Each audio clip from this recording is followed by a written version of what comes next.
आज हमारे साथ हैं गौरव अग्रवाल, जिन्होंने यूपीएससी सिविल सर्विसेज परीक्षा 2020 में 192 रैंक हासिल की है। इनका ऑप्शनल था केमिस्ट्री।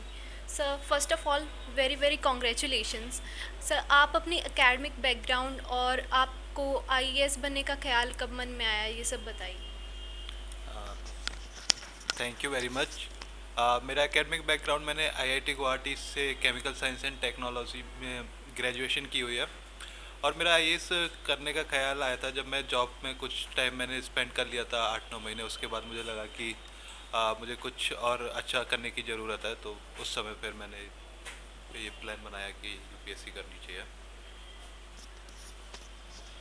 सर, आपकी प्रिपरेशन जर्नी कैसी रही? ये कौन सा अटेम्प्ट था और आपने कैसे प्रिपेयर किया? ये मेरा थर्ड अटेम्प्ट था, और मेरी जो प्रिपरेशन जर्नी थी, जो मैंने फर्स्ट अटेम्प्ट में मेरा प्री नहीं हुआ, सेकंड में मेंस नहीं हुआ, और अभी थर्ड अटेम्प्ट में मैंने सारे स्टेजेस क्लियर कर लिए हैं। तो प्रिपरेशन जर्नी बेसिकली काफ़ी अप्स एंड डाउन से भरी हुई रही, कि क्योंकि बहुत सारे बार फेल होते हो तो आपको कभी कभी लगता है कि कॉन्फिडेंस भी डाउन हो जाता है। तो ऐसे टाइम्स पे खुद को उठाना, तो जो कि मेंटल हेल्थ का एक बड़ा पार्ट है प्रिपरेशन के ड्यूरेशन में। अगर आप अपनी मेंटल हेल्थ को अच्छे से मैनेज करते हो, तो ये प्रिपरेशन भी रिलेटिवली इजी हो जाती है।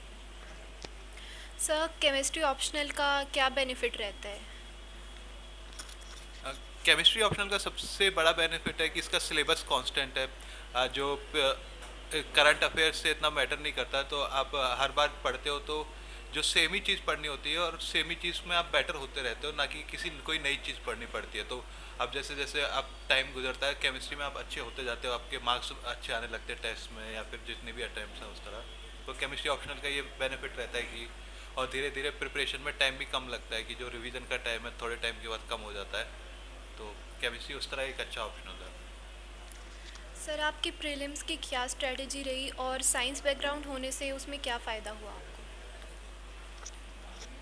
अब प्रीलिम्स की बेसिक स्ट्रेटजी ये थी कि जो नॉर्मली जो स्टैंडर्ड सोर्सेज हैं, जैसे स्पेक्ट्रम, लक्ष्मीकांत, इन सबको रिवाइज करना था। साथ में जो टेस्ट सीरीज होती है कोचिंग इंस्टीट्यूट्स की, तो उनके मॉक टेस्ट वगैरह को करते रहना, देखना कि क्या कमी आ रही है, फिर वापस से रिवाइज करना। तो इस तरह इटरेशन होते रहते हैं, सॉर्ट ऑफ प्रोसेस है। उस तरह से मार्क्स धीरे धीरे बढ़ते रहते हैं। और साइंस बैकग्राउंड से थोड़ा ये था कि जो एजुकेटेड गैस लेना होता है कि किसी क्वेश्चन में, तो उस सब में थोड़ी हेल्प मिलती है। और जैसे कि साइंस एंड टेक का प्रीलिम्स में काफ़ी सारे क्वेश्चन आते हैं, तो वो सारे करने में भी थोड़ा इजी रहता है, कि रिलेटिवली अंडरस्टैंडिंग बेटर होती है। सर, आपकी ऑप्शनल की क्या स्ट्रेटजी थी और जो बिगनर्स हैं उनके लिए आप क्या एडवाइस देना चाहेंगे?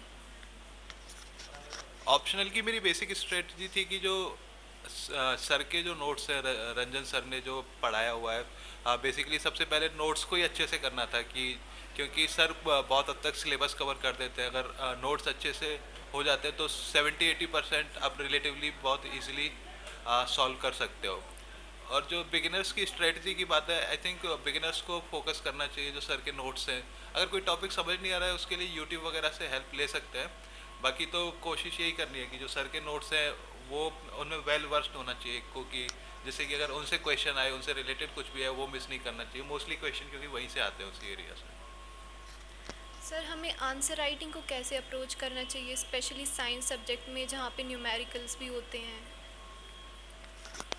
जो आंसर राइटिंग अप्रोच जीएस और साइंस ऑप्शनल है, उन दोनों की काफ़ी डिफरेंट रहती है। अब जैसे साइंस ऑप्शनल है, उसकी केमिस्ट्री में जो आंसर्स लिखने होते हैं, उनमें किसी क्वेश्चन में होगा कि बहुत सारा कंटेंट नहीं होगा लिखने के लिए, कि रिलेटिवली सिंपल फार्मूला से हो जाएगा। तो उसमें है कि आप फार्मूला ड्राइव कर सकते हो, या फिर जो उसके पीछे अजम्पशंस हैं फार्मूला ड्राइव करते टाइम, जो भी उन सबको लिखा जा सकता है। अभी ऑर्गेनिक केमिस्ट्री में रिएक्शंस हैं, तो उनमें भी जो सॉल्वेंट है, रिएजेंट्स हैं, उन सबको यूज़ किया जा सकता है। तो बेसिकली जो हमें कोशिश करनी है कि जो इन्फॉर्मेशन है क्वेश्चन के अराउंड, वो उसको थोड़ा इंक्रीज करना है अपने आंसर में। जो रिप्रेजेंटेशन है उसका, जो प्रेजेंटेशन है आंसर्स का, वो थोड़ा इम्प्रूव करना है। सर, मॉक टेस्ट कितने हेल्पफुल रहते हैं केमिस्ट्री ऑप्शनल के लिए, और मेंस तक कितने मॉक टेस्ट एटलीस्ट हमें देने ही चाहिए? आ, ऐसे कोई हार्ड एंड फास्ट रूल नहीं है कि कितने मॉक टेस्ट देने चाहिए। बाकी मॉक टेस्ट डेफिनेटली हेल्पफुल रहते हैं, क्योंकि एक होता है कि 3 घंटे में कैसे पेपर कंप्लीट करना, उसका आइडिया लग जाता है कि आप 3 घंटे में कर पा रहे हो या नहीं कर पा रहे हो।